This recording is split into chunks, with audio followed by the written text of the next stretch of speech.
Good morning. Hopefully everybody's wider awake than I am at this moment, but I'll try to do my best with this presentation, and I'm glad that you're all here with us today. These coffees with the curators are an important part of our educational program here at the museum. Now, Dalí objects. We have 4 objects up in the Huff Gallery.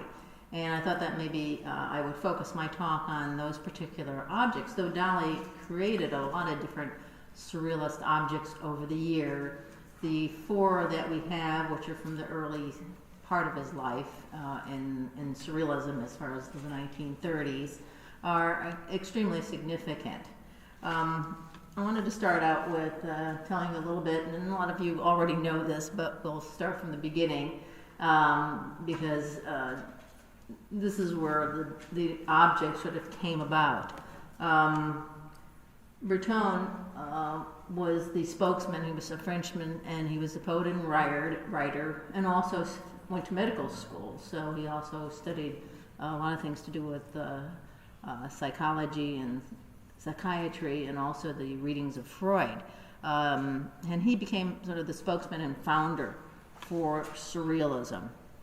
His writings include the first Surrealist manifesto that was done in 1924, which defined surrealism as a form of pure psychic automatism, where things were done without any preconceived ideas. And a lot of it was done through the exquisite corpse, where they would do drawings and fold the paper over, then somebody else would do a section of a drawing and fold it over and pass it on. Or like automatic poetry, where they would take letters or words, put them in a bag, shake them up, and then throw them out and then create a poem out of that, just by random use.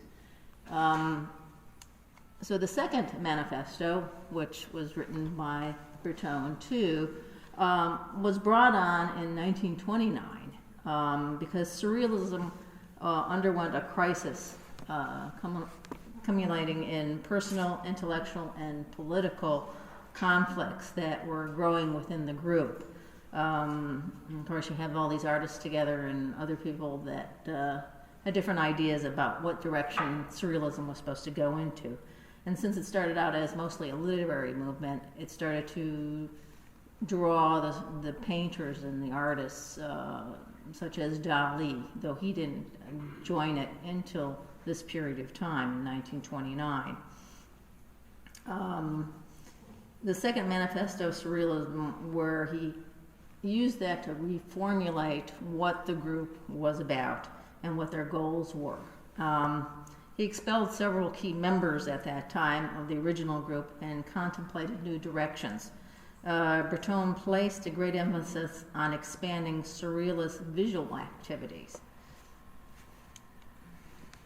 Salvador Dalí joined the crucial movement at the point in 1929, as I said, and his illusionistic images, inspired by psychoanalytic theories of Sigmund Freud, which he was also reading, made an immediate impact on Breton. Such approaches as Dalí's paranoid critical method and his hand-painted dream photographs were as exciting as new alternatives for exploring the unconscious. His ideas brought new life to the movement. While his paranoid critical method was too personal to be developed by other artists, he proposed the surrealist object, the production of which would emerge engage many of the surrealists. Now, Dalí wrote, and it appeared in the Surrealism in the Service of the Revolution, #3, an issue of that magazine, because they did a lot with literary things, from the manifestos to this particular magazine, and there were subsequent magazines after that. So in identifying or describing the object, he used these 6 surrealist object categories, not always easily interpretive, but we'll try our best. Symbolic functioning objects of automatic origin, transubstantiated objects, such as you can think of like where some substance is changed from its original substance. So you take this hard, soft watch, and turn it the hard watch into a soft watch. Objects to project, oneric in origin, and this had to do with related to dreams. Wrapped objects, diurnal fantasies, and these had to do with daydreams. Machine objects, experimental fantasies, and mold objects, hypnagogic origins, which had to do with just before you fall asleep. So whether everybody could understand what Dalí intended, some of these were sometimes effective in describing some of the objects, especially his objects. So Dalí's concept of the surrealist object developed in response to feelings of sexual frustration generated by Giacometti's Suspended Ball from 1930. An Italian artist.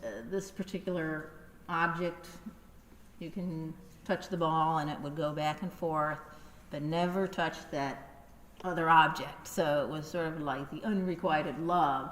And of course, it had a very sexual connotation, and of course, that was very appealing. So you could set it into a swinging motion and just frustrate yourself.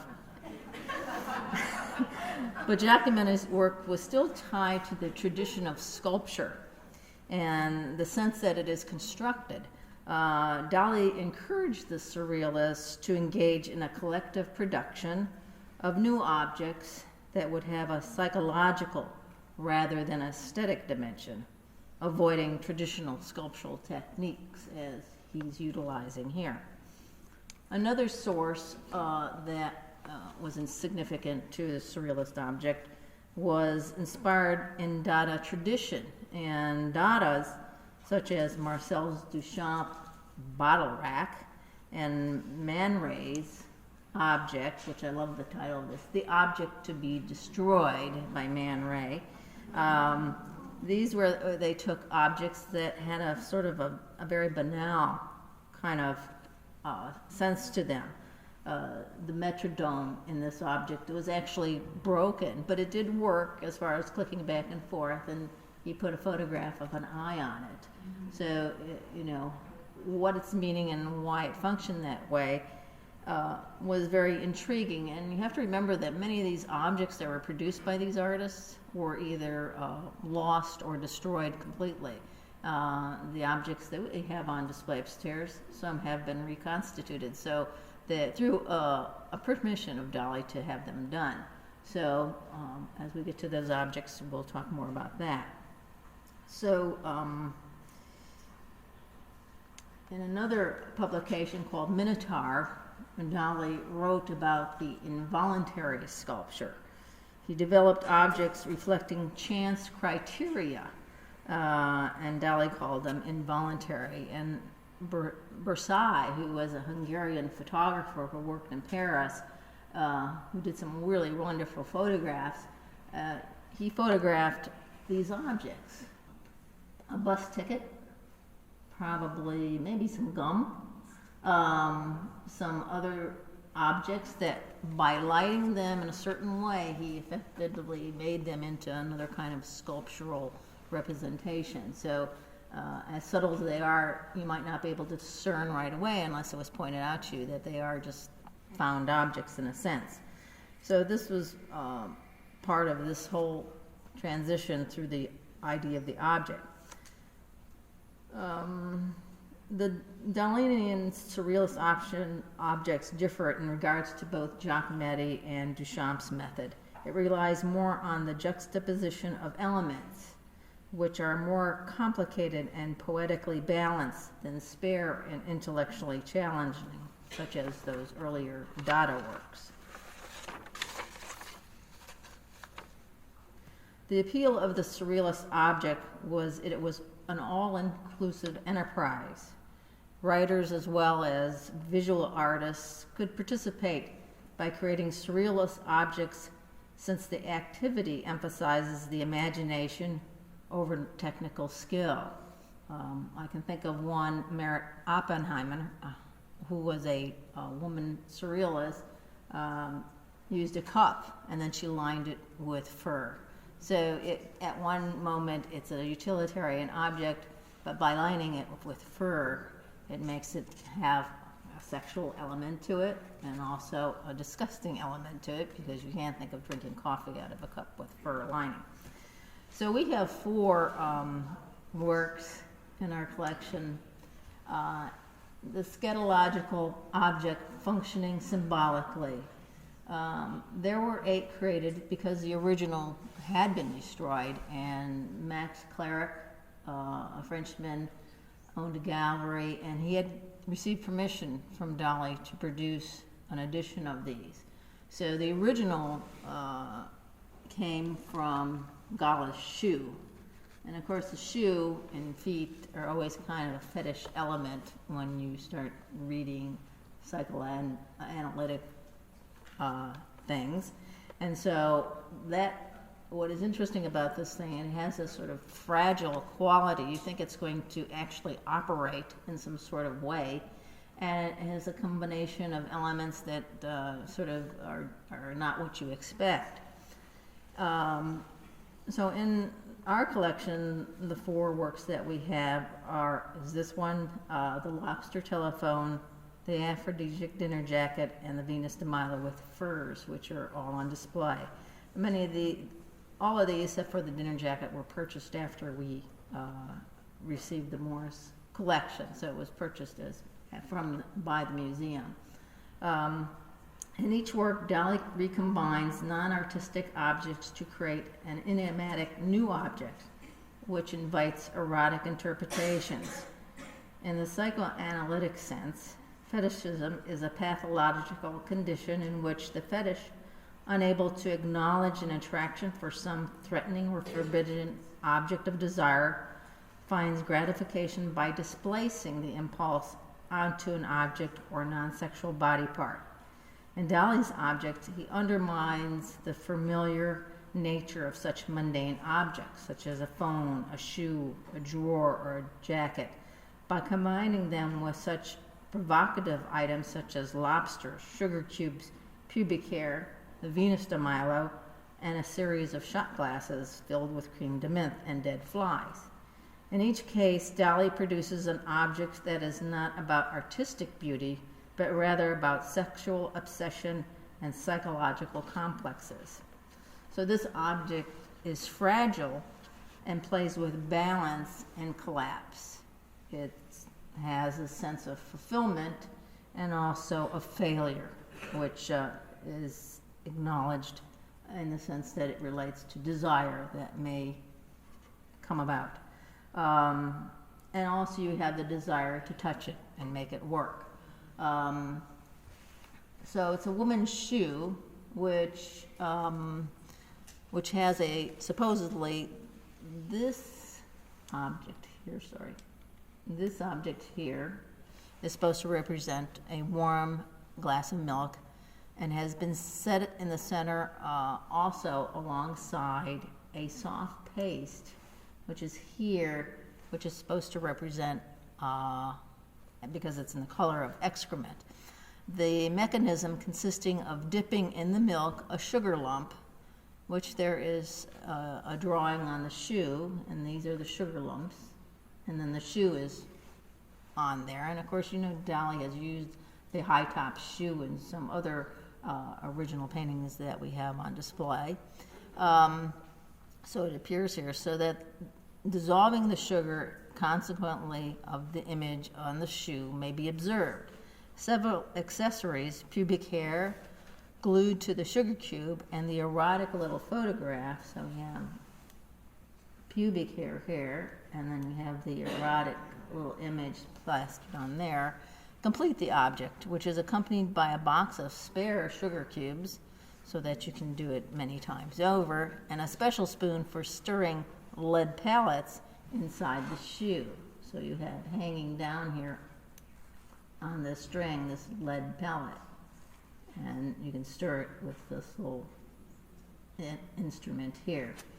So and then also the contrast is that the shoe and the supposedly sugar cubes are really made out of some sort of marble. So you kind of reflects back to Duchamp, where he did a cage that had what appeared to be sugar cubes in it, but they were marble, made out of marble sugar cubes. So Dalí borrows again from other artists and uses it in his interpretation here. Of course, there was a work that Picasso did in the first show of Surrealist Objects that had a loaf of bread on it, which that Dalí did, that had a loaf of bread on the head, and Picasso's dog ate it. So sometimes he would use real objects, so you never know.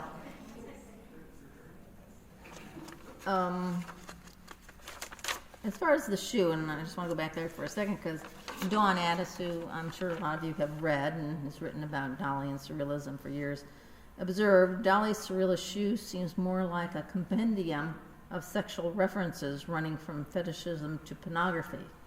Freud's interpretation proposes the last impression received before the uncanny traumatic one typically becomes the fetish object.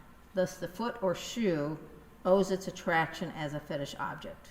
Other interpretations classify the shoe as a symbol of female genitalia. And then the lobster telephone. The lobster telephone presents a more direct juxtaposition, combining an actual working telephone made of Bakelite with a cast plaster of the Paris lobster as the handset. The quintessential technological device becomes both dysfunctional and primordial. With the lobster telephone, the user speaks into the tail or the sexual part of the lobster while simultaneously being menaced about the head by the lobster claws. The telephone, sometimes referred to as the aphrodisiac telephone, was designed by Dalí actually for a collector of his. His name was Edward James. He was a wealthy Englishman, and he wanted these telephones for his house on Whipple Street. Actual production of the telephones were by Green and Abbott in 1938. There were 10 lobster telephones, 4 painted red with the black base, and then there were 6 painted white with the white base, which we have here at the museum. And one thing Dalí always said in his secret life, I do not understand why, when asked for a grilled lobster in a restaurant, I am never served a cooked telephone. And you can see the dates. This is 1936 when it originally was done, and in 1938. So there were, when he originally did it, and there was a story that he and Edward James were sitting around and talking, because it was late in his career that James became his main collector, and that they were actually eating lobster and throwing the shells about the room, and one of them just happened to land on telephone. Now, you know, Dalí, he makes up things, but I don't know if that really happened, but that was something that was written. The next work, the Aphrodisiac dinner jacket. Now, the original jacket was covered with glasses, and we see many variations of that because they've been reproduced. We bought this from our council in Great Britain when they had an exhibition in 1978. So we purchased this one. It was a remake, though we had to add some sort of green liquid into the glasses that was able to harden so we could keep the dead fly in place. But the original jacket was covered with small glasses, each containing peppermint. And that's how Dalí wrote it, and a green liquor, which is creme de menthe, reputed to have strong aphrodisiac properties. Is that true? Between the lapels, I don't know, I don't drink creme de menthe. Dalí's affixed a tiny Brazil trademark Diamond D uplifts. So you can see it in this particular one. I don't think we have the Diamond Ds, but we have the bras are here. And so it's a strange combination of elements.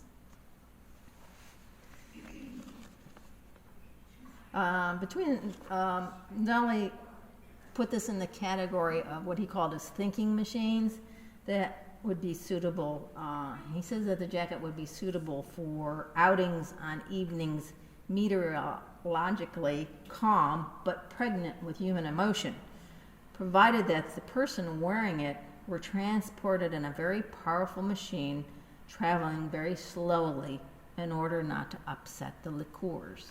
So,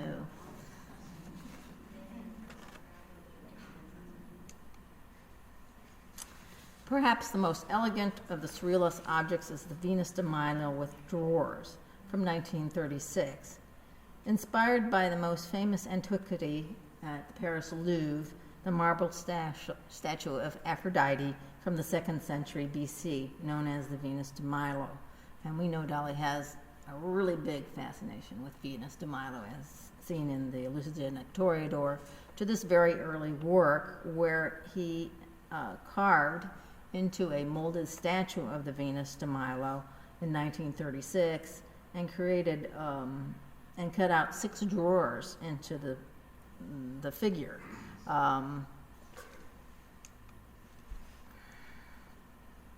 The forehead, the abdomen, the waist, the left knee, and each breast. And so by perforating the Venus, Dalí engages in two of his favorite pastimes, the defacement of a classical symbol and the contrasting of animate and inanimate objects. Here he's affixed also onto the little handles that you can open the drawers with, ermine pom-poms. Dalí was inspired by Freud's psychoanalytic interpretation of dreams, and the drawers may represent areas of our unconscious which only psychoanalysis is able to open. Now, Dalí refers to the meaning behind the open drawers, and he states, they illustrate a certain complacency in the smelling of narcissic odors emanating from each of our drawers.